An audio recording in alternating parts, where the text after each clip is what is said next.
eyes rolled back in my head, and I passed out, and I was overdosing. So I went and, banged on the door, and there was no answer at the bathroom door. I shot up, so I sat down on his bed, and then woke up on the floor with like an oxygen mask on my face.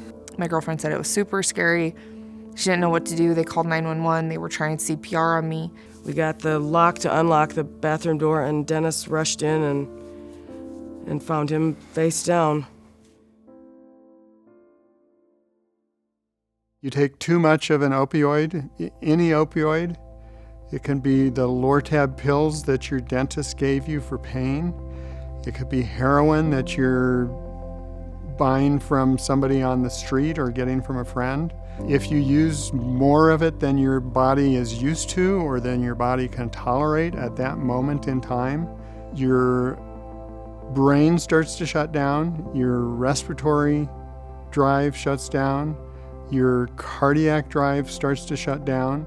It decreases your ability to breathe, decreases your respiratory rate, gives you shallow breathing. It can make your pupils very small. People call them pinpoint pupils. Their lips, their fingernails, their skin has a blue or grayish tinge to it. It's like being in a coma. You can't be awakened. There's a breathing pattern. Folks will call it the death rattle, where their breathing is completely suppressed by the substances, but their body still tries these gasps or attempts at gasps. It's an awful sound. And so our oxygen levels continue to drop in our blood, and we don't have the ability to recognize it, and our body's ability to compensate is gone. So we do, unfortunately, slowly die. I thought I just went to sleep, and when I woke up, all I remember is just seeing like 7 police officers standing around me and my mom. I remember the looks on my friends' faces. I've never seen that before. Disappointment, the fear, that was probably the scariest thing for me. It wasn't dying. I remember them waking me up and I didn't even want to wake up. They kept telling me to wake up and I didn't want to. I mean, just to wake up and to see like that look of fear on your mom's face, that she thought I was literally the fear that I was going to die. That was probably one of the worst experiences I've ever had. We are in the midst in Utah, actually in the nation, but Utah has been particularly impacted by the epidemic of opioid overdose deaths. So the antidote for an opiate is called Naloxone, Narcan being the brand name. And what that drug does, Naloxone, is it antagonizes or blocks the effects of the opiate. Naloxone is a pure opiate antagonist, meaning it completely kicks the opiates off of the receptors in the brain and stops the overdose from happening if you get to someone in time. If you were to find someone down and be worried, wow, I don't know what this is. I don't know if this is a head injury. I don't know if this is diabetes. I don't know if this is an overdose. But you have a suspicion that it is an overdose. You will never hurt that person by giving them Naloxone. You try to wake them up. If you can't wake them up, then the only antidote is to have Naloxone. Paramedics came and I guess administered Narcan to me nasally. They said I came to one time and then died again, I guess. I feel so weird saying that. And my mom standing there crying, saying that she had to administer Naloxone overdose kits. I think she had to do I think it was 2, just to get me to stabilize to where before the ambulance got there. The first thing I thought of was that look on my mom's face, that fear. She just looked like she just saw a ghost. It was definitely something I never want to experience again, for sure. My wife worked very hard with CPR trying to revive him. So we were forced, without Naloxone, to watch our son die in front of our eyes. And what was going through my mind was, oh no, dear God, it can't be true. This can't be happening. The face of addiction is any face. You walk down the street, any face that you pass could absolutely be that face. There is no typical addict. Anyone can be an addict.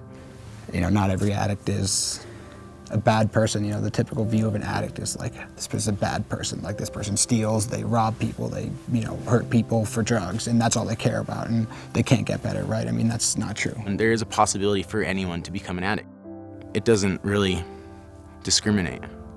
It's women, it's men, it's young, it's old, it's people with resources, it's people with very limited resources, it's every color of the racial spectrum. It can be your next door neighbor, it might be your parents, it might be, you know, your best friend's kids, you know, who had a great childhood. You know, you just never know who addiction's gonna affect. No one grew up saying, hey, you know what I want to do for a living is rob people's houses so I can get high on drugs all day.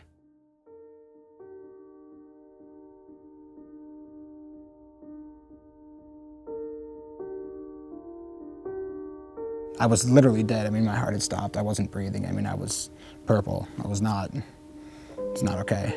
I was grateful for Naloxone, obviously saving my life, because it gave me the opportunity to make the choice to be around, to be here for my son, to want to live my life, and I wouldn't have had that opportunity otherwise. If my mom wasn't there for me, obviously I probably still wouldn't even be here if she didn't take the time to go get the overdose kits. I know for a fact I wouldn't be here. If she didn't believe in me and like teaching herself about addiction and stuff like that, understanding what goes through an addict's mind and stuff like that, like I don't think that I would have been able to make it.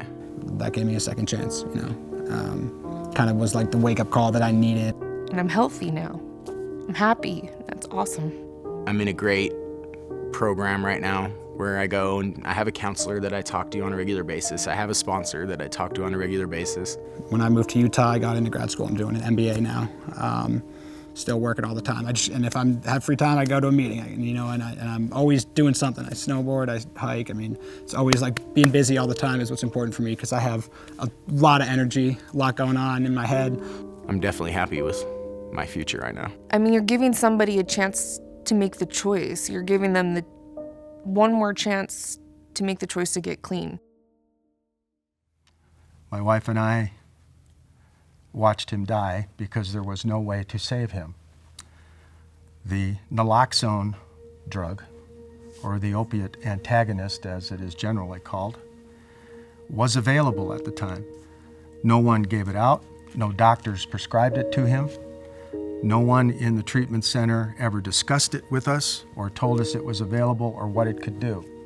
Every single person that we lose to an overdose, regardless of their external appearances or my perception, your perception, society's perception of them, they matter to somebody, right? Someone loves them, someone cares about them, someone misses them when they're gone. I am haunted, as I'm sure my wife is, by memories of our son's death.